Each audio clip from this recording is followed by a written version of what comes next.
Hey,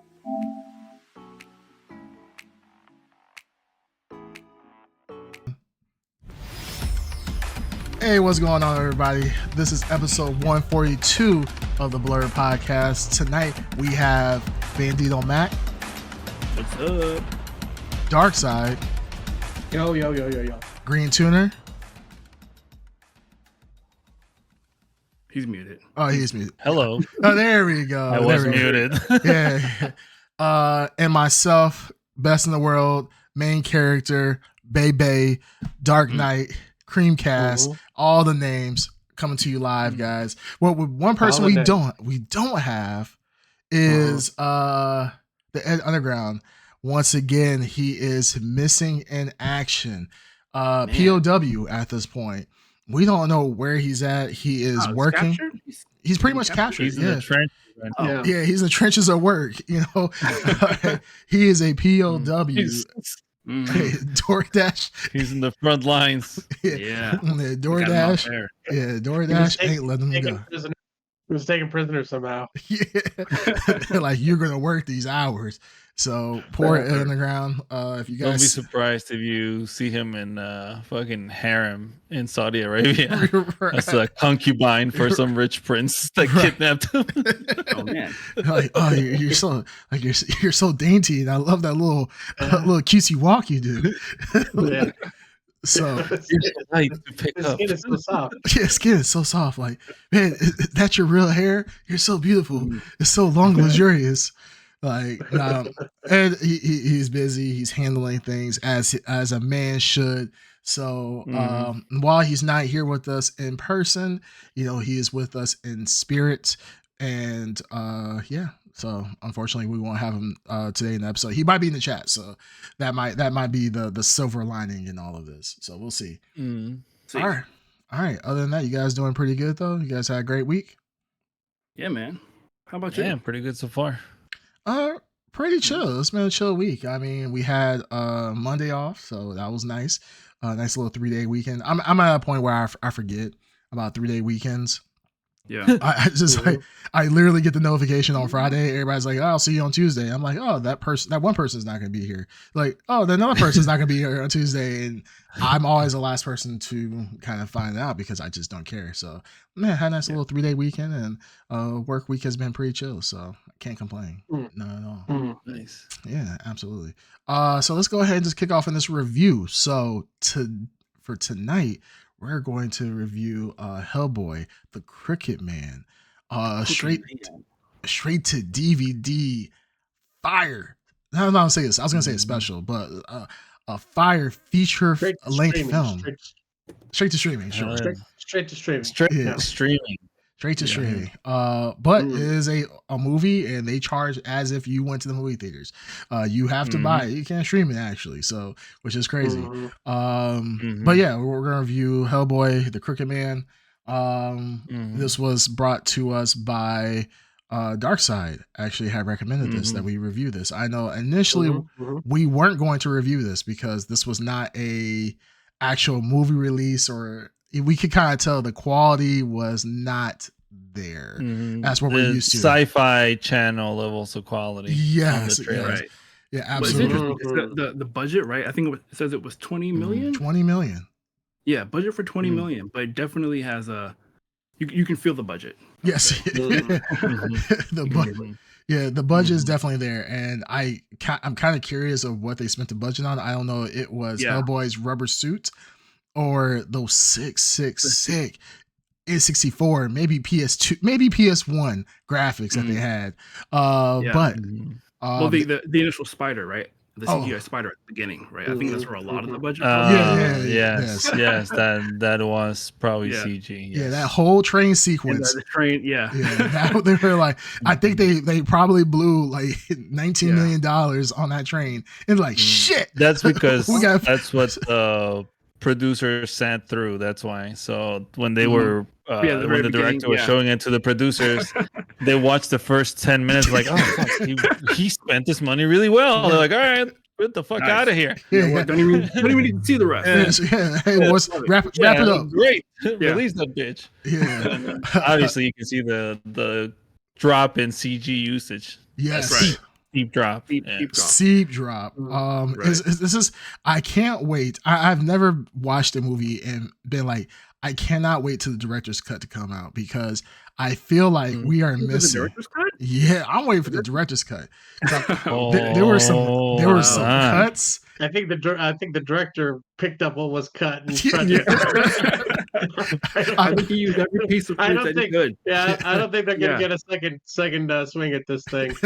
I feel like the director was just sitting there with the 35 millimeter film and just sitting there with some tape.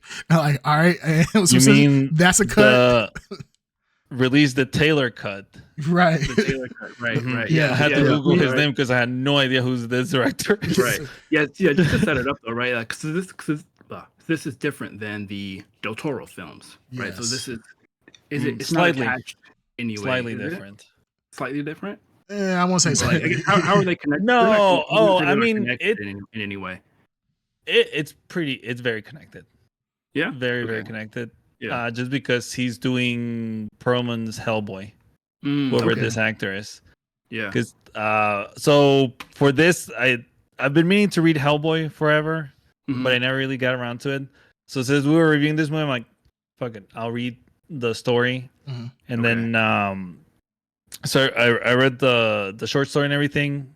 Really good, but Hellboy is kind of just a passenger in that story. He doesn't really say anything. He's just very quiet. He kind of chimes in every now and then, and the story's mostly about the hillbilly guy. I forget his name. The guy that knows the witch and everything. That's who the story's about through that whole run. Hellboy's just kind of there. He just happens to be walking by, like something compelled him to just walk by there. Yeah. And he met the guy, and they went after the Crooked Man, all that other stuff. But in this one, this Hellboy is very much the Perlman Hellboy with, the quips and the one-liners and the smoking and the drain, all that like Perlmanisms that they had in the Del Toro movies. So if it's not the same Hellboy, at least it's heavily inspired by the Del Toro Hellboys.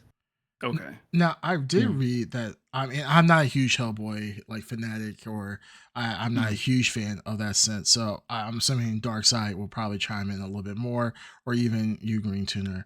But I from what I've read is that this version is probably, they said this is one of the most accurate versions of Hellboy.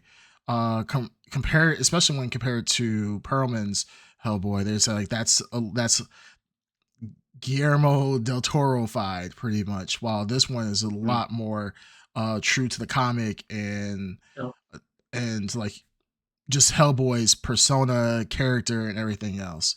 What do you guys think about that? Do you think that's a true statement, or? I think it's half true, because like I said, in the comic, Hellboy obviously is part of the story, but I'm telling you, he's just literally, it's like Hellboy watching something happen, and sort of like the Big Lebowski, right? He just happens to be there when all this shit's going down. But even like the Crooked Man in the comic book has no interest in Hellboy, right? He doesn't even care about Hellboy. Hellboy just happens to be there. The Crooked Man only cares about Tom Farrell, right? The guy that knows the witch and everything. Right. That's the way the whole story's about him. So that's why I say, like, he talks very, very little.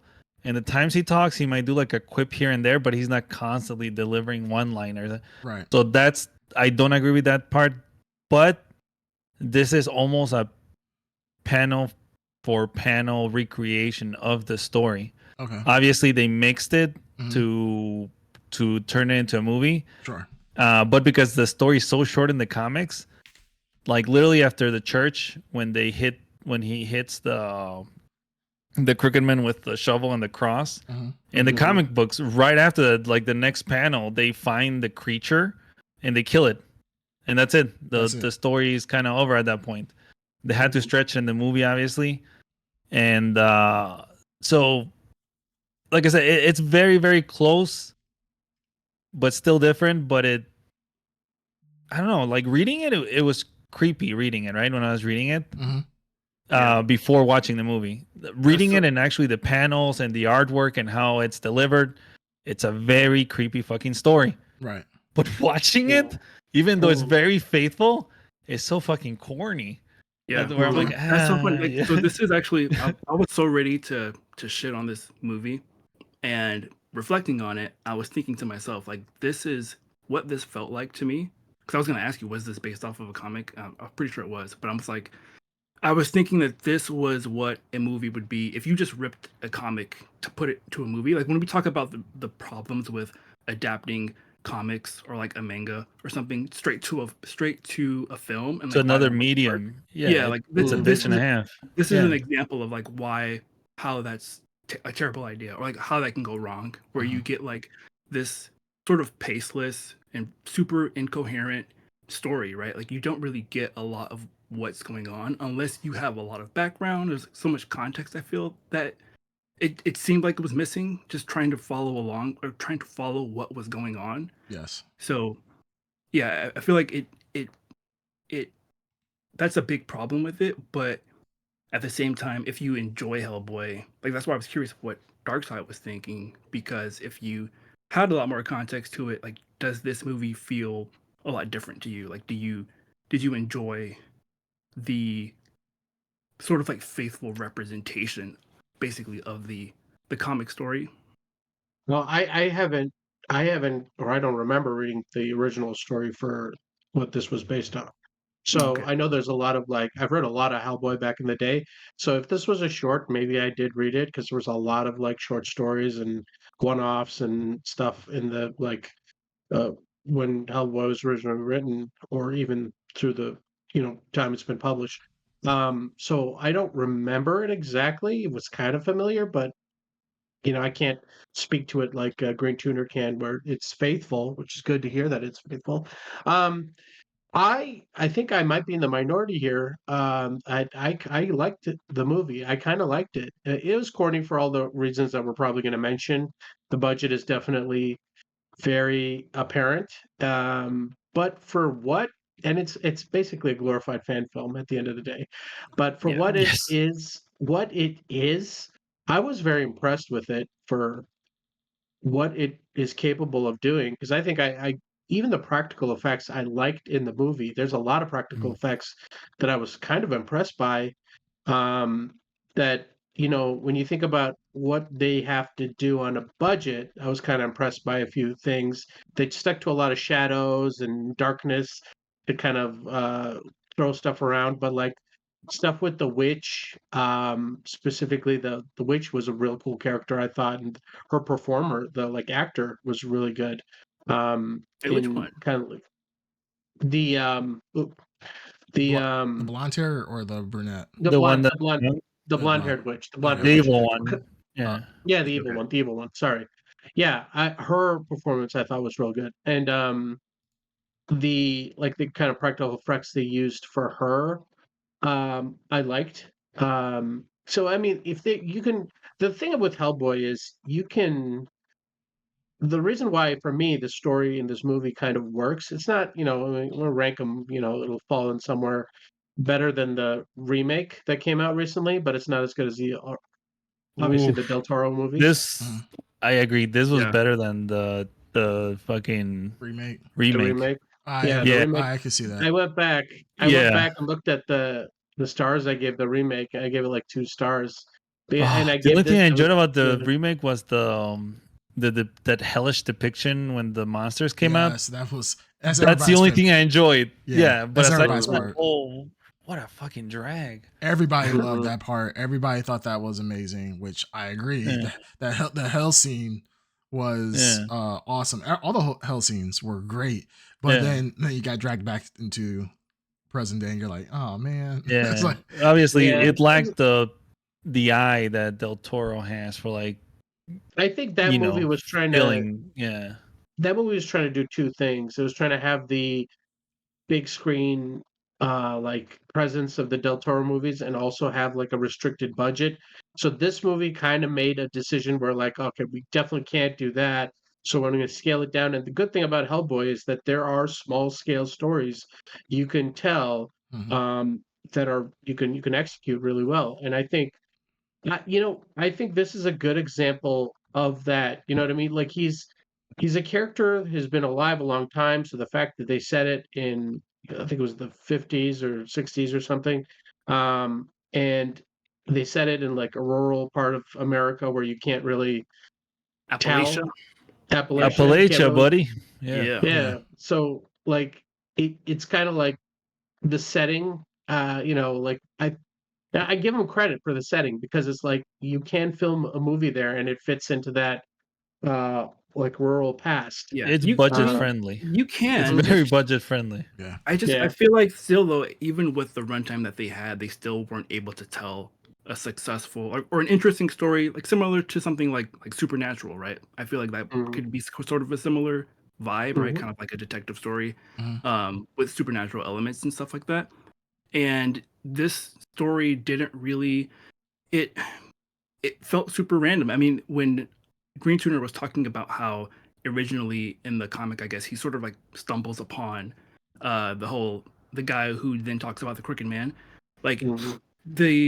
the movie in this case started off similar. Like maybe they had the whole big action sequence, which right they kind of blew the whole budget on, and then he sort of randomly. I mean, he said that he felt something. He felt something calling him in that area, and then the spider gets bigger. Boom, boom. Then they crash.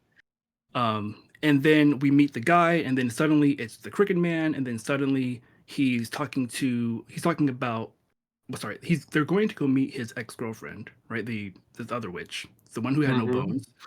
And then he starts telling the story about another girl, the other evil witch, and then he summoned the Crooked Man, and it's like all these things are just sort of happening, and you don't really know why or like why you should even care, or Yeah. like it, and then it sort of flows into, and then the part where the familiar or something shows up, with on the horse, the blonde lady shows up on the horse, and the horse turns Yeah, into his dad or something like that. his dad. Mhm. Yeah. Yeah. Yeah, his And I was dad. like, what the hell? Like, I didn't understand like what was going on Yeah. there. Yeah. They're definitely throwing a lot of stuff at you, and I Yeah, agree with you. There was a lot in the story that they should have. I feel like they should have narrowed it down in the direction of the Crooked Man if they were going to do, yeah, or take the Crooked Man out of it, just work with the witch. I think the witch was right. fine. You know what I Like, mean? The right, and like, concept right. of a haunting Well, And like, for but the middle of the that's what I woods. mean though. Like when we're talking about like adapting, like trying to get the elements and making a more coherent story that has like a nice beginning and an end. Like, yeah, everything here just felt like it was just tacking more and more stuff on, and then Mhm. they just show up to sorry after they have the horse sequence and the dad dies, and then they take the dad over to the church, and then we meet Jeffrey from Fresh Prince. Yes. Hell yeah. And like Wait, that was actually Jeffrey from Fresh Prince? Yes, it was. Yeah, that was Really? Yes. Oh yeah, shit. yeah. Oh, I thought you was fucking around. damn. Oh. No, that was straight up him. No. Like what was his deal? Right? Like he was the pastor of this church of witches though? Yeah, he was a pastor of the church who it seemed like from what I understood, you guys, I mean, Green Tuner specifically, you can correct me.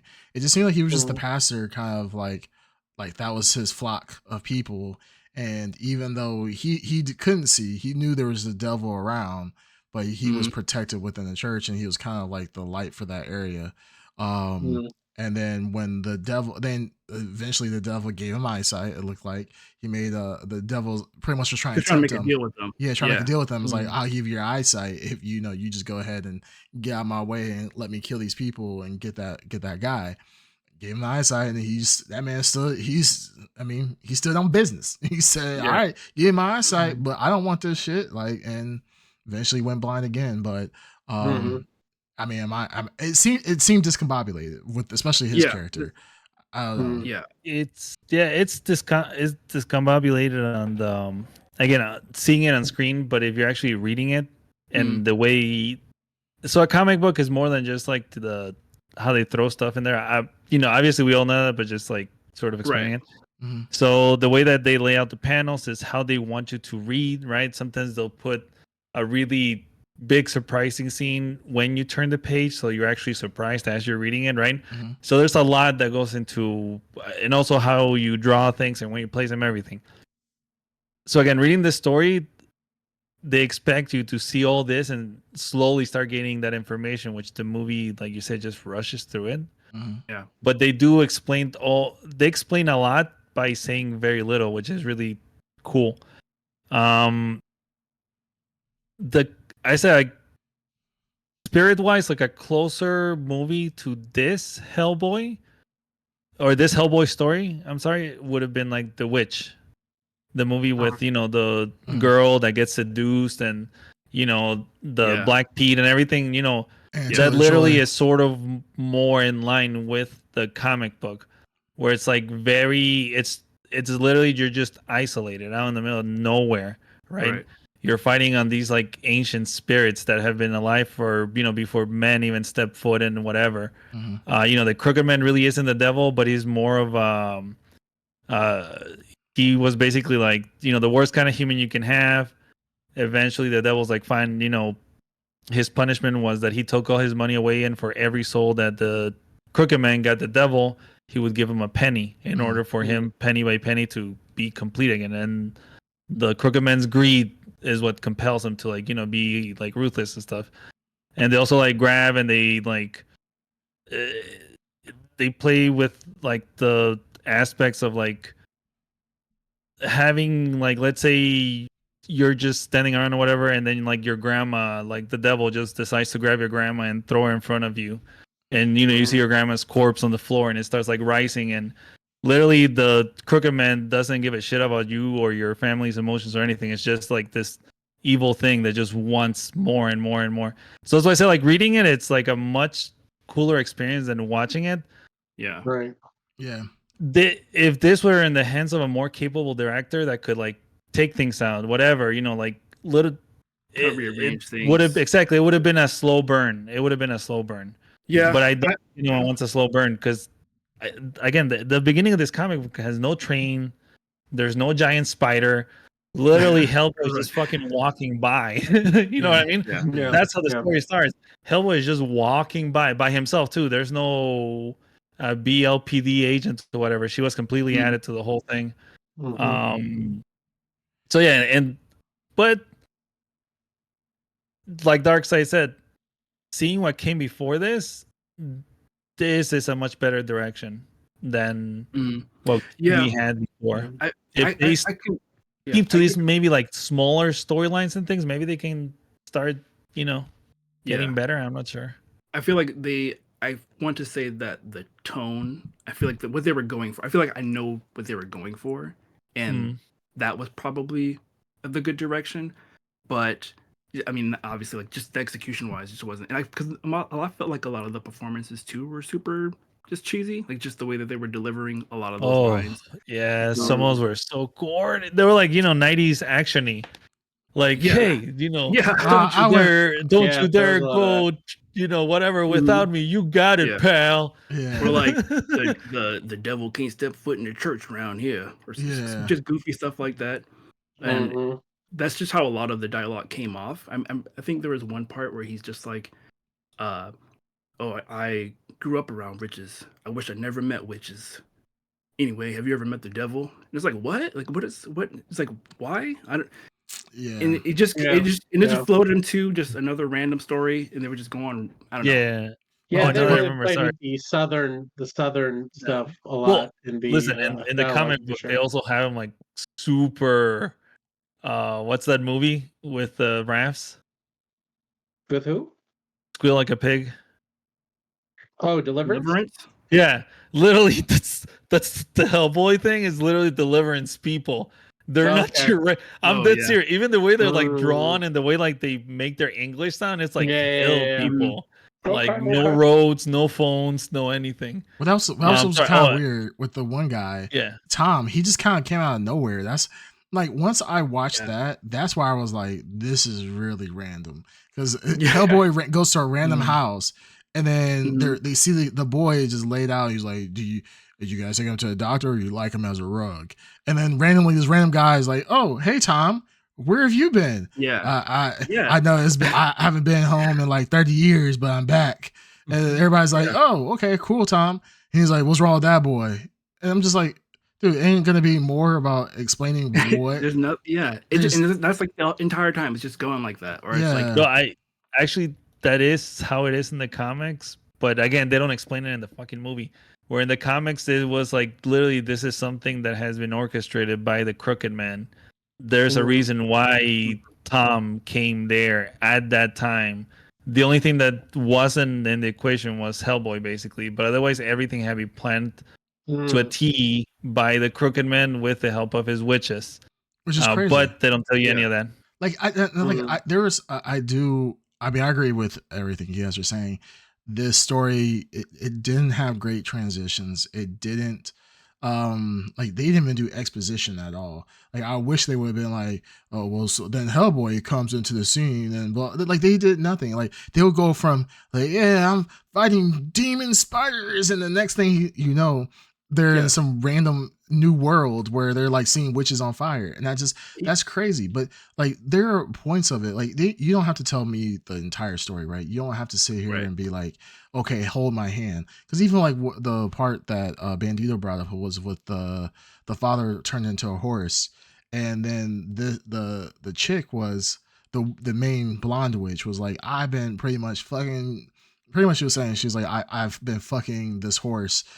I fucked this horse to death, pretty much. I was like, when I first saw that, I was like, are they saying she literally fucked a horse? And then it turned to the father. I was like, oh, I see. And I get she's probably had him under a spell or some shit and probably did fuck him. But I was like, it was all, the father was being tortured at that time. I was like, okay, I get it. Now, there's certain things is like, as a director, you would expect, as far as story continuity and just dialogue, that there would be a little bit more kind of explaining that. But there's so many situations where it's just like, they don't explain what the hell's going on. Like when, like the whole pastor, when he decided to grab the shovel and put the cross on it, I was like, why? What is he doing? Why is he doing that for? And why does that work? And why is it that when Hellboy just swings it one time, everything dies? And then why is it that they need to go downstairs in the tunnels when Hellboy told her to leave if they don't come back? And then all of a sudden, the even though the demon's not there, the demon still has control of the bats in the tunnel, which takes the preacher, puts him into like a crucifix position and eats his eyes out. But the girl somehow gets to see the spider. She passes out while her and the spider keep passing out or some shit like that. But she captures the spider, and somehow the ghost of the preacher comes and takes her out of, she's pretty much out of the mind at that point. But somehow the ghost of the preacher comes and shows her the light to get out of the mind into the church. I'm like, man, this is a weird. Like, this is I'm impressed that you fucking remember that. Holy shit! All that, all that shit was made up for the movie. And it's just I can. Well, and it feels that way. It feels that way. The fact that you mentioned all that, it literally speaks to how shittily they added it. Because literally all that stuff you complain about is like, literally, like I said, once the Hellboy hits the Crooked Man with the fucking shovel and like blasts everyone away, literally the next panel they killed the actual creature that is the Crooked Man. They just kill it. Well, that and actually that's it. End of the story. That actually makes sense in the story because the Crooked Man is right there, and they're doing this weird dialogue like, like, give me the cat bone. Like, give me the cat bone. It's time for you to give it up. Give me what's mine. And Hellboy's like, And then I'm like, at that point, shoot the motherfucker. But then they go into a pointless dialogue, and then he gets stabbed, and he's like, oh god, he's just spinning circles. I'm like, this ain't my Hellboy.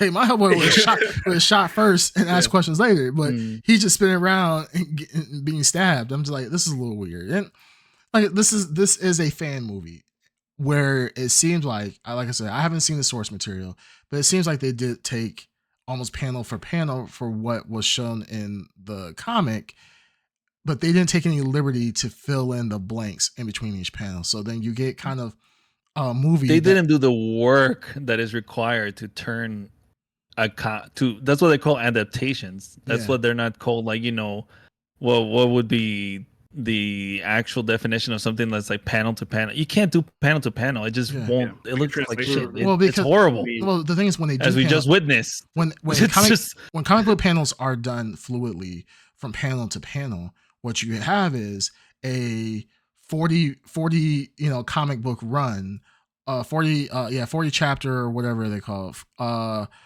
40 damn, what's the actual word? It's not chapter. Volume? There you go. You have like these massive like 40 volume comic book runs where there's 40-50 pages in each volume, and then it kind of can do that fluidity of, are you going from panel to panel and really have a fleshed out story, where it's easy to be able to like do the Marvel effect and kind of adapt it very well without really taking away too much. And I know Marvel doesn't do that. They have to adapt to some capacity when they are writing or when their stories have been done in the past. But yeah, this wasn't, it just doesn't seem like this is a really great comic or a story to do that in.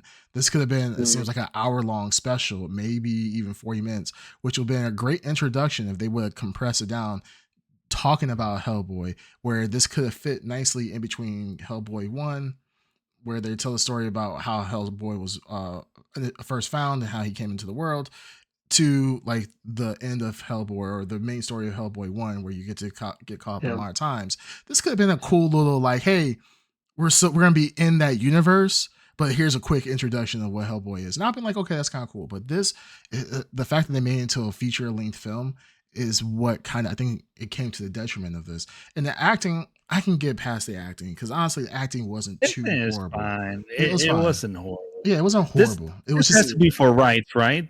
Is this just to maintain rights? Is this what we're getting? Rights for movies? who or whoever owns the cinematic rights for Millennium Media, Hellboy? Yeah, because they think you within right. Usually, in order to maintain the rights or to whatever, you need to like produce like movies and shit. Right. Well, that's the Sony. The Sony. Sony Spider-Man. What they're doing. I mean, maybe. Like I said, this is if this was done without such a huge budget, right? Huh? Yeah, this should have been straight to, like I said, sci-fi, but like straight to Tubi, right? This, or straight to Netflix. This is something that should have been given to sci-fi. This should have been given to sci-fi, and but like, hey, this is one of your bigger title movies. Don't give it the Sharknado treatment, but give it something a little extra love. I've been like, okay, I can understand that. If this did not have a $20 million budget and they kept it down a little bit, and this was truly a fan-made film, this was a fan-made film. I'm like, this is much better than, I guess, than what I was expecting. But for a $20 million budget, I expected a little bit more, to be honest with you. Like I said, the CG but $20 million, like nowadays, is not really that much, though. That's like small budget movies, right? 20 million, especially when you compare it to what's out there. Well, with the CG, yeah. No, sure. If it's not a CG, for the type of content this is for 20 million, I think 20 movies seems like they used it well. Yeah, I think they used the 20 million well. I mean, they used it well, maybe for the CG to an extent, but I'm like, yeah, the acting. No, I don't. Well, I mean, the locations, makeup, costumes. I think the production of a film, just generally the production of a film, I think it looked fine. It's not like the best thing you ever see, but like, I mean, for what it is, I think it looked pretty good for direct to streaming Hellboy. What I was expecting. That's true. The CG they could have really done without, because that, and right in the beginning, it really sets it sets a tone where you're like, oh, what's this fucking Sharknado shit? Yeah. It immediately set a tone and puts a taste in your mouth, where I wish they kind of stuck to the shadows more on certain things, and I think that's where I think this movie does well. It's the woods and the forest and the darkness, you know what I mean? Sure. And those things. And for sure, I agree that there's a lot, the content they threw too much. They should have thinned it out, or and I say this for everything, and I'm not sure, but it felt like, this could easily be like a pilot for like a 6-episode TV show on fucking Netflix or something. You know what I mean? Like, Yeah. I could see them doing that, smaller scale stories and bigger scale stories. Like, that would be actually, with the nature of Hellboy, where he takes, he's alive for a long time. You could tell a story where it's like he's in the 50s, and then another season where he's in modern day, and then flashback again to the 60s, and do Yes. cool stuff like that for another season. You know what I mean? Mm-hmm. And have And the then same in the actor and future, be relevant. hell Yeah. yeah. Well, they could do Sure. something. They could I do mean, something who a little bit knows? more where they have them, instead of it being like a Del Toro film where they're kind of going through like really quick. This is what happened in the past, and this is the consequence in the future. They could have did something, and I agree with Darkseid. Did something maybe every decade, every season, of a short run to come to a bigger finale at the end. But yes, for a fan made, for practically a fan made film, I would say it was done well.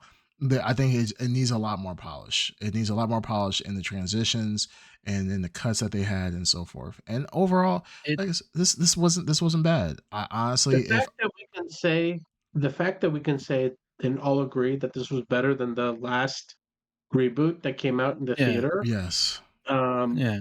I mean, that says a lot about the state of, I guess, what they're trying to accomplish with Hellboy. Maybe try to get it I mean, back. they're going in the right direction because Yeah. again, based on the comic, they should have been more like The Witch, right? mm-hmm. But I think that it's hard for them to sell Hellboy in a slow burn horror movie. You know what I mean? Sure, Mhm. Because that's technically what the comic book is. So they have to like add the demon spider and the BPLD agent and all that still connects it to the other universe, where people are still like, oh yeah, it's still a Hellboy movie. Well, that's the thing. I think that's the problem with like Del Toro movies is that it was not a problem, but it's that Del Toro kind of set the expectation, and this is not a knock at Del Toro. I think Del Toro kind of set the expectation of what Hellboy movie is, right? What Hellboy is. He really brought Hellboy to the mass audience, right? So like outside of Darkseid and Green Tuner, I know me and Bandito. I'm assuming Bandito, you haven't really watched or read any Hellboy. Yeah, no. I've done very very little as well. Overall. Have you guys watched the Golden Army?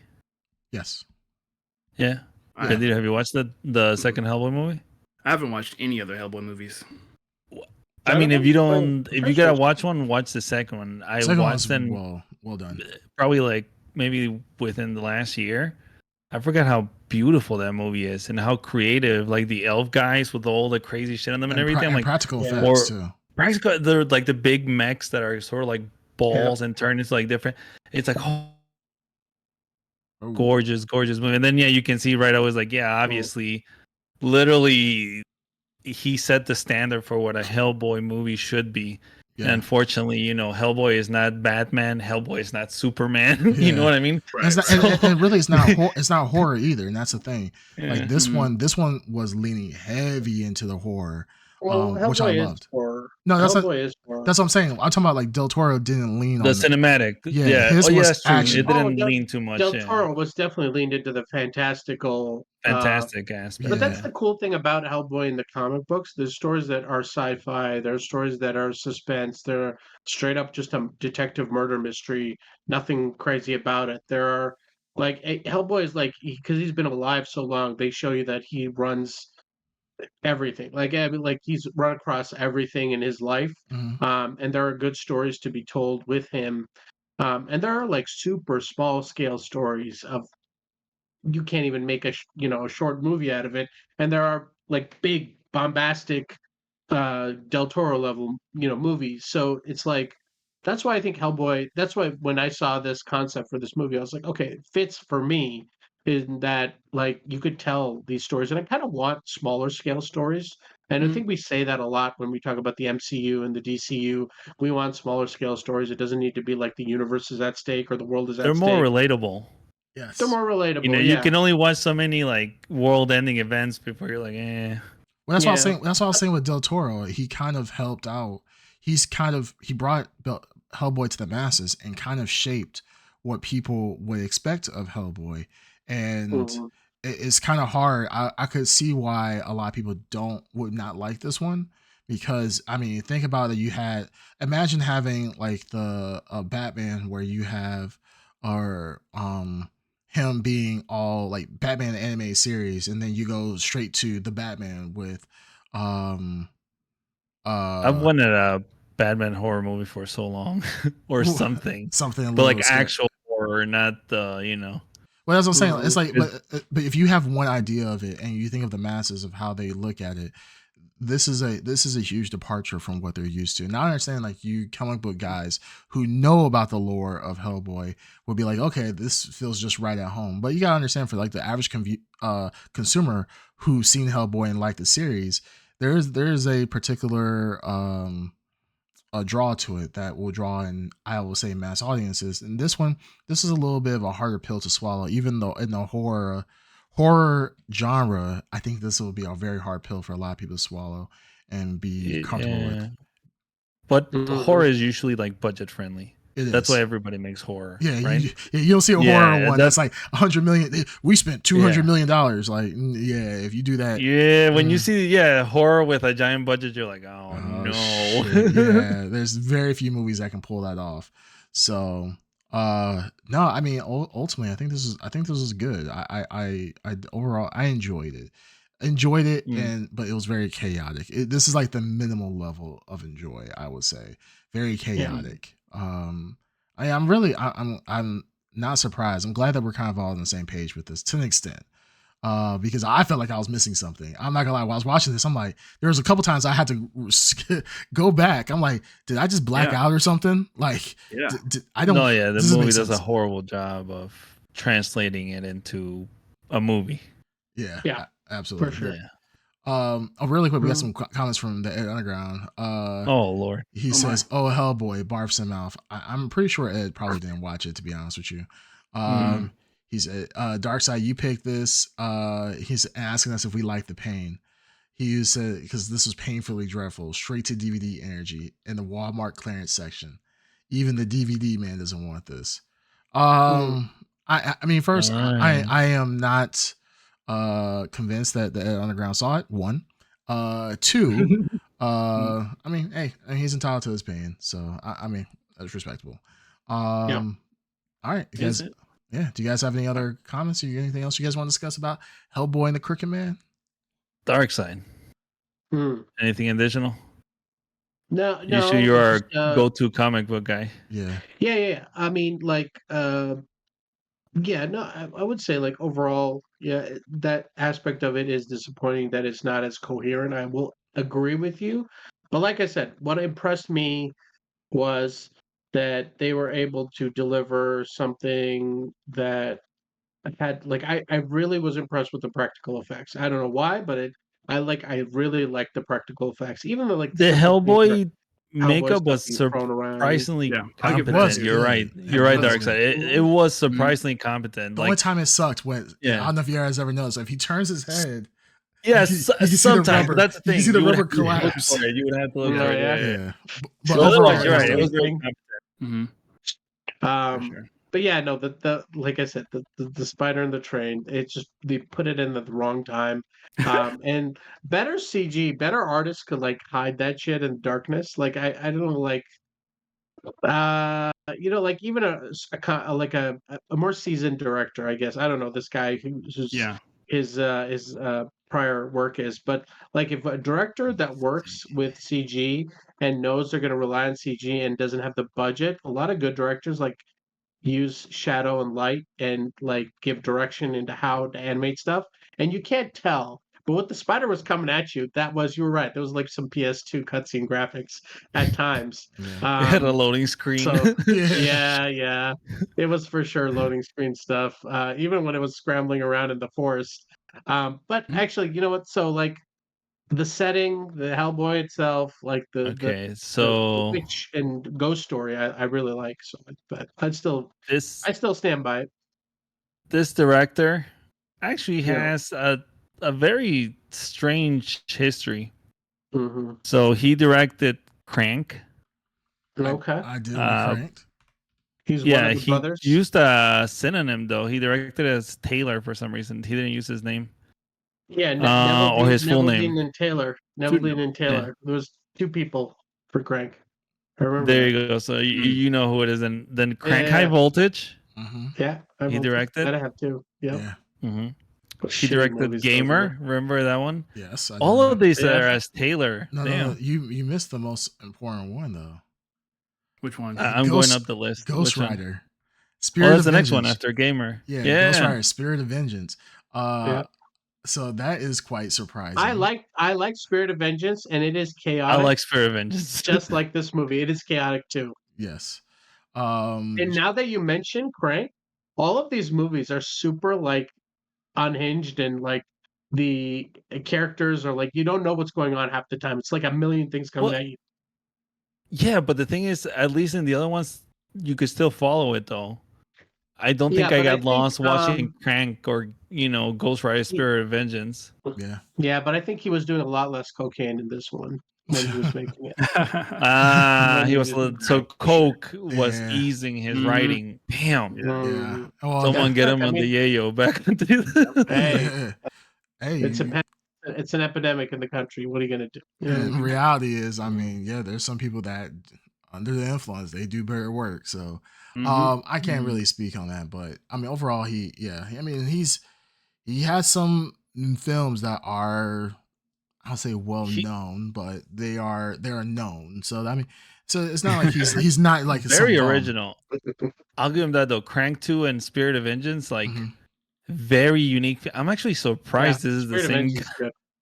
Yeah, because they're such unique movies. Yeah, Spirit of Vengeance and Crank 2. Yeah, well, Crank you say Crank 2 because he did Crank and Crank 2. He did Crank as well. That's what you mean.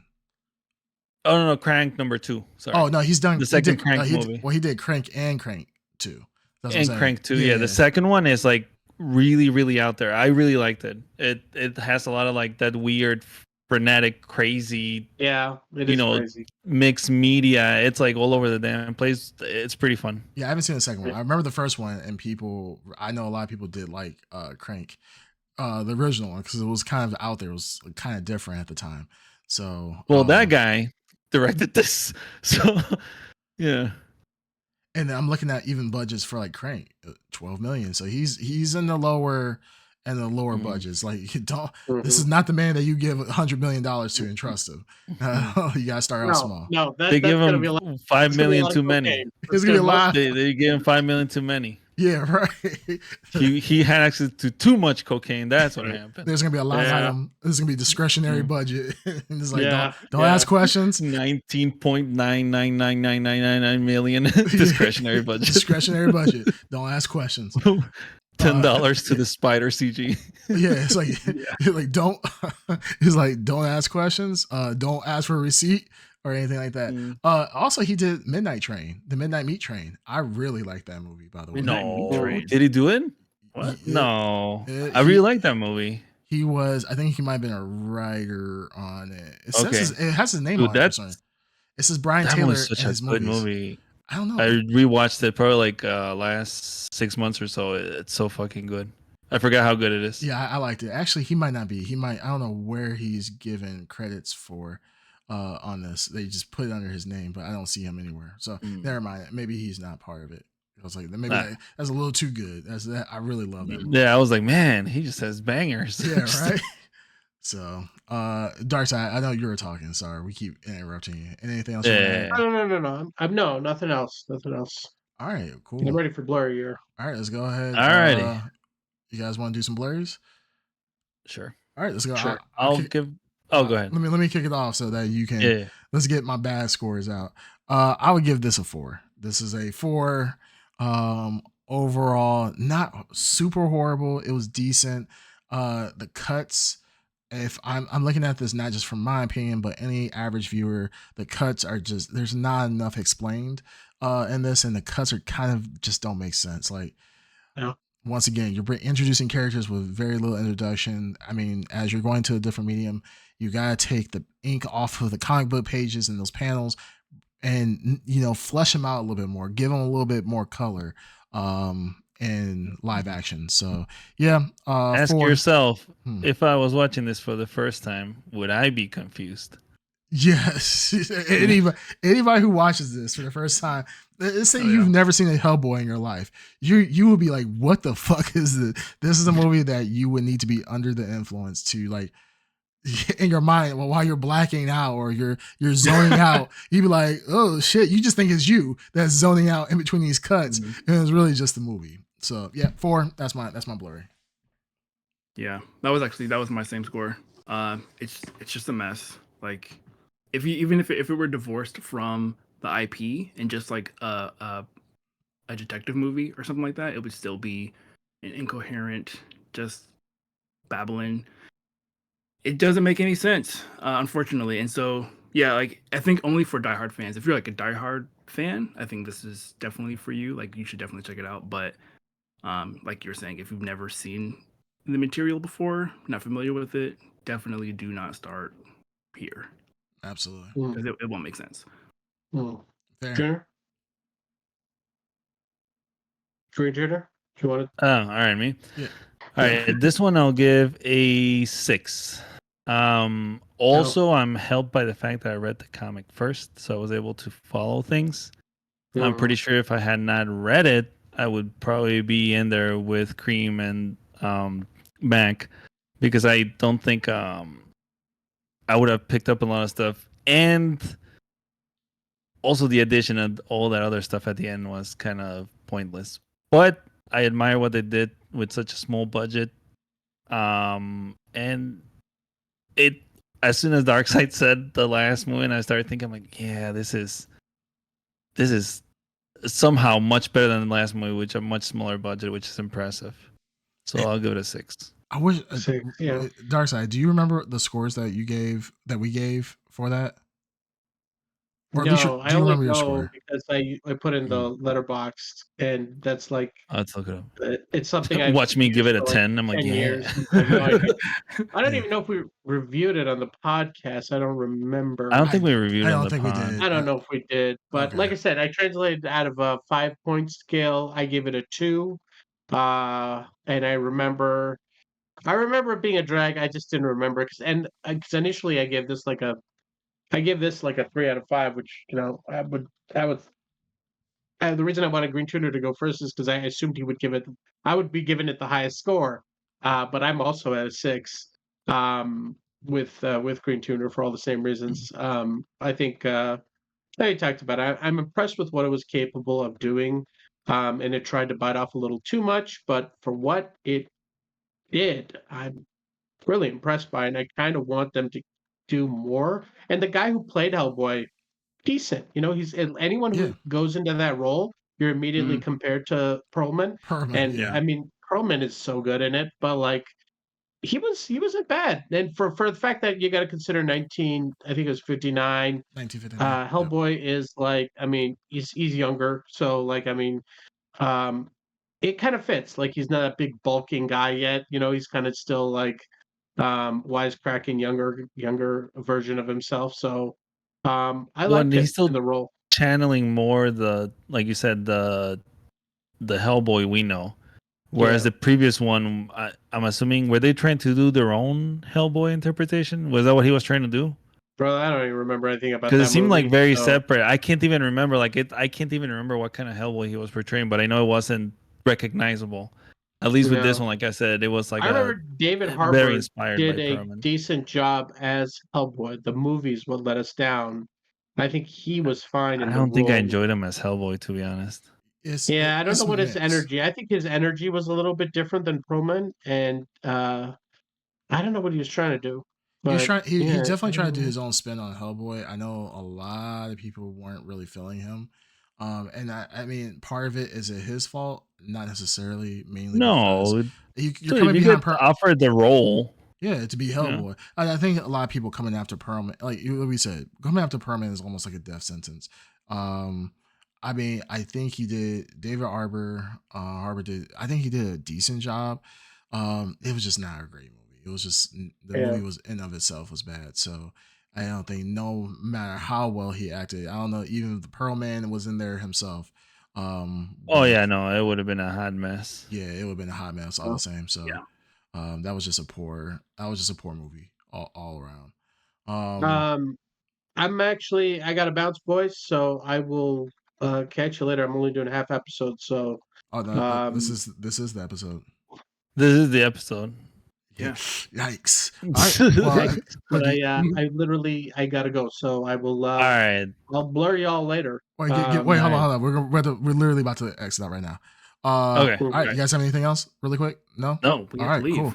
All right. This man got to go. All right, guys. Damn it! Stay in your seat, Darkseid. Yeah. All right, guys. I mean, y'all can stay. I mean, I'm not. No, we're leaving. No, we're leaving. We're wrapping this up. Blur you later. There's some news. Later. Surely there's some stuff you guys can talk about. I mean, nope. am I the main character for sure? Like, you are the main character. Absolutely. You're the main character. All right. We're following you. Yeah, absolutely. Okay, all right, guys. This is. All right, guys, this has been episode 142 of the Blrd podcast. As always, you can catch us on all major streaming platforms and live on twitch.tv/the Blrd podcast. Until next time, everybody, we will blur you later. And then, of course, Only Toes comes at the last. Blur you later. Only Toes comes on the last second. What the fuck? All right, we can stay out. We gotta go. Yeah, we gotta go. All right, but we'll be back in like 2 seconds. All right, later. Blur you later. Later.